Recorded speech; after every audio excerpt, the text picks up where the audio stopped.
पैगंबर, इनमें से कोई मर जाए तो कभी उसके जनाजे पर नमाज न पढ़ना और न उसकी कब्र पर जाकर खड़े होना।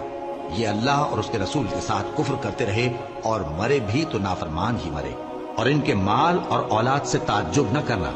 इन चीजों से अल्लाह ये चाहता है कि इनको दुनिया में अजाब करे और जब इनकी जान निकले तो उस वक्त भी ये काफिर ही हों। और जब कोई सूरत नाजिल होती है कि अल्लाह पर ईमान लाओ और उसके रसूल के साथ होकर जिहाद करो, तो जो इनमें दौलतमंद हैं वो तुमसे इजाजत तलब करती हैं और कहती हैं कि हमें तो रहने ही दीजिए कि हम बैठ रहने वालों के साथ हो जाएं। ये इस बात से खुश हैं कि औरतों के साथ जो पीछे रह जाती हैं घरों में बैठ रहे हैं। इनके दिलों